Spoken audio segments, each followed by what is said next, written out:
নমস্কার, আমি সুচারু।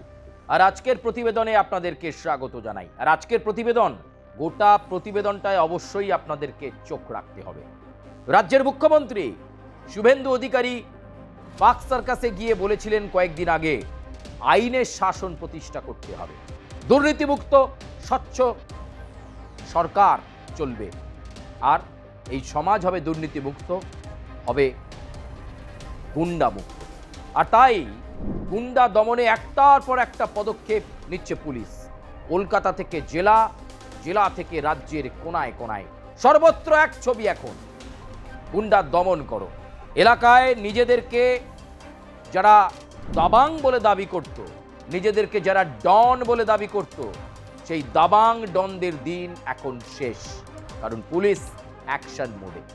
পুলিশকে ফ্রি হ্যান্ড দিয়েছেন রাজ্যের মুখ্যমন্ত্রী শুভেন্দু অধিকারী। তিনি বলেছেন, পুলিশকে কেউ আক্রমণ করতে এলে, পুলিশের ওপর আঘাত এলে, আপনারা আপনাদের নিয়ম অনুযায়ী আইনের মধ্যে থেকে যেটা করার সেটা পদক্ষেপ করবেন। সেটা যে কোনো রাজনৈতিক দলেরই হোক না কেন, সে যত বড়ই ডন হোক না কেন, দুষ্কৃতী হোক না কেন, কোনো রেয়াত করা যাবে না। মুখ্যমন্ত্রীর এই নির্দেশ পাওয়ার পর পুলিশ যেন অক্সিজেন সিলিন্ডার নিয়ে একেবারে নেমে পড়েছে। অ্যাকশন মোডে পুলিশ। আর এবার অ্যাকশন মোডে নেমে পুলিশ যে খেলা দেখাচ্ছে, তাতে জনগণের রেসপেক্ট বেড়ে যাচ্ছে পুলিশের ওপর। রাস্তায় থাকা অনেক সাধারণ মানুষই বলছেন, হ্যাঁ, এটাই বোধহয় পুলিশের ভূমিকা হওয়া উচিত, কারণ তারা আইনের রক্ষক, কোনো রাজনৈতিক দলের তল্পিবাহক নয়। এই রকম পুলিশ তো চাই। পুলিশের উচিত মানুষের আস্থা অর্জন করা, পুলিশের উচিত মানুষের বন্ধু হওয়া, পুলিশের উচিত এলাকায় গুন্ডা, এলাকায় দাবাং, এলাকায় দুর্নীতিপরায়ণ যারা, তাদেরকে চিহ্নিত করে গুরুত্বপূর্ণভাবে শাস্তির সম্মুখীন করা। কিন্তু বিগত 15 বছরে পুলিশকে সেই ভূমিকায় দেখা যায়নি বলেই বলছে বর্তমান রাজ্য সরকার। তাই মুখ্যমন্ত্রী শুভেন্দু অধিকারী শুধু একটা line, free hand to police, এই শব্দ উচ্চারণের পর আদা জল খেয়ে নেমে পড়েছে রাজ্যের পুলিশ প্রশাসন। আর উত্তর হাওড়ায় ছবিটা দেখলেই বুঝতে পারবেন। উত্তর হাওড়ায় যে নাম শোনা মাত্রই কেঁপে উঠত মানুষজন, তিনি ছিলেন সকলের কাছে ত্রাস। তিনি এসে দাঁড়ানো মানে পায়ের তলার মাটি নাকি হাওড়াবাসী সরে যেত। তিনি আকাশ সিং। আকাশ সিং নিজেকে দাবাং বলে মনে করতেন। শুধু মনে করতেন নয়, কাজে, তার চলনে, তার বলনে, তার কার্যকলাপের মধ্যে প্রত্যেকটা ক্ষেত্রে দেখা গেছে অপরাধের ছাপ। 20খানা মামলা তার বিরুদ্ধে, অথচ বিগত কয়েক বছরে পুলিশ তার বিরুদ্ধে কোনো পদক্ষেপ নেয়নি।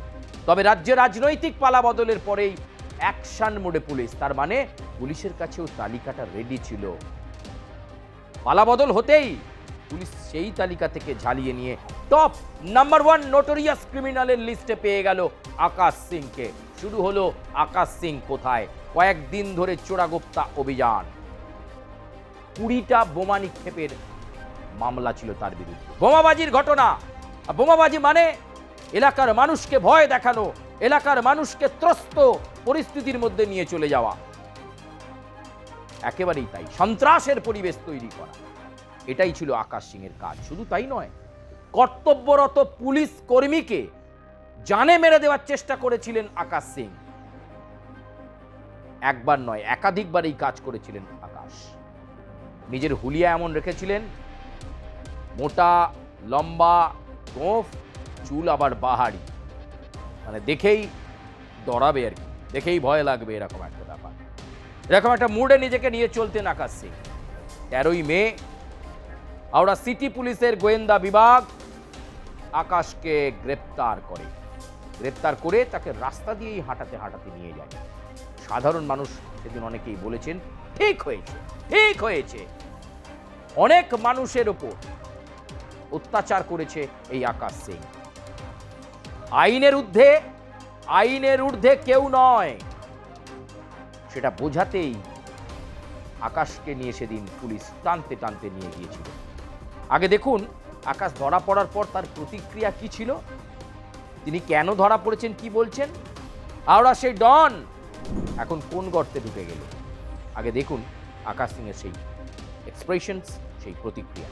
কেন হচ্ছে? আমি নিজে জানি না কেন ঘোরানো হচ্ছে। হ্যাঁ আমাকে বলা হয়েছে পুলিশের তরফ থেকে যে তোমাকে ঘোরানো হবে, হ্যাঁ। ওই ঘোরাচ্ছে আমাকে। এখন আপনি এখানে কি অপরাধ কি করেছেন? অপরাধ করেছিল? কোনো অপরাধ করিনি আমি। কি কেসে আনা হয়েছে? আমি নিজে জানি না কেন আনা হয়েছে। প্রিয় দর্শক, আপনারা শুনলেন আকাশ সিং এর প্রতিক্রিয়া। আকাশ কি বলছে? তিনি জানেন না তিনি কেন গ্রেপ্তার হয়েছেন, তাকে পুলিশ কেন দড়ি বেঁধে ঘোরাচ্ছে সেটাও তিনি জানেন। আর ধরা পড়ার পর মাত্র কয়েকটা দিন কেটেছে, এখনো আকাশ পুলিশি হেফাজতে। তার বিরুদ্ধে একাধিক মামলা, এলাকায় গন্ডগোল করা, বোমাবাজি করা, কর্তব্যরত পুলিশকে জানে মেরে দেওয়ার চেষ্টা, পৃথিবী থেকে উধাও করে দেওয়ার চেষ্টা, একাধিক পরিকল্পনায় আকাশ কিন্তু কার্যত আতঙ্কে একটা জায়গা তৈরি করেছিলেন। মানে আতঙ্কা এক নাম আকাশ সিং, এরকম একটা দাঁড়িয়ে গিয়েছিল উত্তর হাওড়াতে। উত্তর হাওড়াবাসী যারা দেখছেন এই মুহূর্তে তারা জানেন, চেনেন আকাশ সিংকে, খুব ভালোভাবে দেখেছেন। সেই আকাশ সিং এখন পুলিশের কাছে নেংটি ইঁদুর। কেন নেংটি ইঁদুর বললাম? এবার যে ছবিটা দেখবেন, সেই আকাশ সিং এর বাহারি চুল উধাও, গোঁপ, মোটা বাহারি গোঁপ, মাস্তানি গোঁপ, সেই গোঁপ উধাও। শুধু তাই নয়, কোনো ভালো ড্রেস আপ নেই, গায়ে স্যান্ডো গেঞ্জি আর অন্তর্বাস, কোমরে দড়ি। অন্তর্বাস পরিয়ে হাওড়াতে ঘোরানো হলো আকাশ সিংকে। মানুষজন হাসছে এবং অনেকে বলছে এবার মানুষ অন্তত আশ্বস্ত হবে, আইনের শাসন প্রতিষ্ঠা হবে, শুধু হাওড়ায় নয় গোটা রাজ্যে আইনের শাসন প্রতিষ্ঠা হবে। এই আকাশ সিং এর মতো নোটোরিয়াস ক্রিমিনালদেরকে পুলিশ গ্রেপ্তার করার ফলে। তাকে নিয়ে ক্রাইম সিন পুনর্নির্মাণে গিয়েছিল পুলিশ, সে পুলিশ যেতেই পারে। তার বিরুদ্ধে একাধিক অভিযোগ রয়েছে। কোনো একটা অভিযোগের ভিত্তিতে সুনির্দিষ্ট ক্রাইম সিন পুনর্নির্মাণ চলছিল, যত কিভাবে আকাশ সিং ঘটনা ঘটিয়েছিলেন, কি তার পরিকল্পনা ছিল, কিভাবে গিয়েছিলেন। কিন্তু এইটা একটা নজিরবিহীন জায়গা বলতে পারেন। অপরাধীকে একেবারে মাথা মুড়িয়ে, স্যান্ডো গেঞ্জি পরিয়ে, অন্তর্বাস পরিয়ে, খালি পায়ে টানতে টানতে কোমরে দড়ি দিয়ে নিয়ে যাওয়ার ছবি আপনারা অনেকে মানে সিনেমায় দেখে থাকেন, কিন্তু এটা সিনেমায় নয়, বাস্তবের রাস্তায়। আর সেই রাস্তা হাওড়ার রাস্তায় আকাশ সিংকে নিয়ে পুলিশের ঘোরানো, এলাকা ঘোরানো। মানে সমাজের চোখে পুলিশ এটাই দেখানোর চেষ্টা করলো, আইনের ঊর্ধ্বে কেউ নয়। আইনের ঊর্ধ্বে আকাশ সিং নয়, আকাশ সিং এর বাবারা নয়, কেউ নয়, সেটা বোঝানোর চেষ্টা করলো পুলিশ। আর তাই এইভাবে খালি মাথায় তাকে ঘোরানো। যদিও পুলিশ এসব নিয়ে কোনো স্টেটমেন্ট দিচ্ছে না, তারা বলছে আকাশ সিংকে নিয়ে একটি ঘটনার নাট্যরূপ নির্মাণ করছিলেন তারা, কিভাবে আকাশ ঘটনা ঘটিয়েছে। একাধিক মামলা, 22-23টা মামলা তার বিরুদ্ধে। এতদিন পুলিশ কোনো অ্যাকশন নেয়নি, কিন্তু এবার পরিবর্তনের বাংলায় পুলিশ অ্যাকশন মোডে।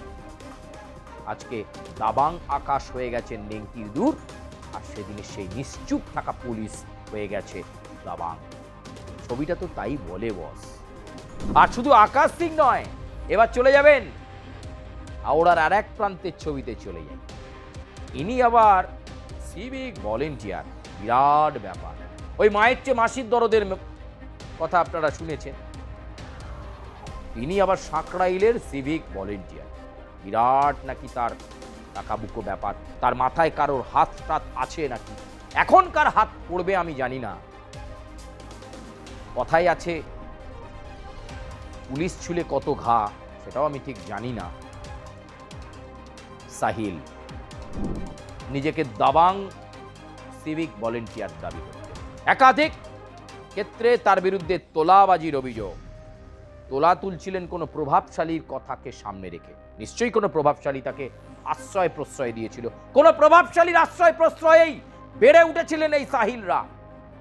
নির্দিষ্ট অভিযোগের ভিত্তিতে তাকেও গ্রেপ্তার করে পুলিশ, এবং একই রকমভাবে যেভাবে হাওড়া উত্তরে আকাশ সিংকে ঘোরানো হয়েছে স্যান্ডো গেঞ্জি আর অন্তর্বাস পরিয়ে, একই রকমভাবে এই সিভিককেও গ্রেপ্তার করে কোমরে দড়ি দিয়ে সাহিলকে ঘোরালো পুলিশ।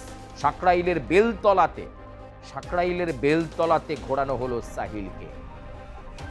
এখানেও একই রকম ভাবে সাধারণ মানুষের বড় অংশ বলছে বড় বেড়েছিল সাহিল, নিজেকে অনেক বড় অফিসার ভাবতে শুরু করেছে।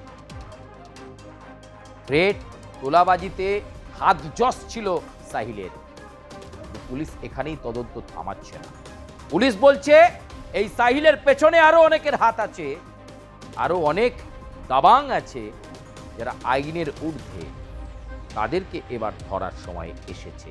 তাদেরকেও কিন্তু এই একই রকম ভাবে কোমরে দড়ি বেঁধে ঘোরানোর রাস্তাতেই হাঁটতে চলেছে। সত্যি রাজ্যে যদি এরকম আইনের শাসন প্রতিষ্ঠা হয়, অপরাধমুক্ত বাংলা হয়, গুন্ডামুক্ত বাংলা হয়, দুর্নীতিমুক্ত বাংলা হয়, তাহলে এই বাংলা সত্যিই আমাদের কাম্য বাংলা, যেখানে এলাকায় চমকানোর কেউ নেই, যেখানে এলাকায় দাদাগিরির কেউ নেই, সকলে মিলে একসাথে ঐক্যবদ্ধভাবে এলাকায় যদি থাকতে পারে। পুলিশের এই অ্যাকশন মোডকে সাধুবাদ তো জানাতেই হয়।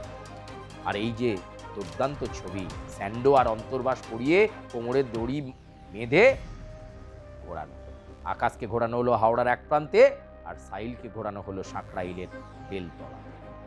প্রিয় দর্শক, পুলিশের এই ভূমিকা, এই অ্যাকশন মোড, বর্তমান সরকারের এই যে নীতি নো টলারেন্স, এই ভূমিকাকে মুখ্যমন্ত্রী শুভেন্দু অধিকারীর এই বার্তা পাওয়ার পর পুলিশের এই গুন্ডা দমন, অপরাধ মুক্ত বাংলার এই যে পুলিশের কাজ, আপনারা কতটা সমর্থন করছেন? এই যে ছবি দেখছেন, এদেরকে কি সমাজ মাধ্যমে বা সামাজিকতার সামনে এরকমটাই শাস্তি দেওয়া উচিত? আপনারা আপনাদের মন্তব্য আমাদের কমেন্ট বক্সে জানাবেন।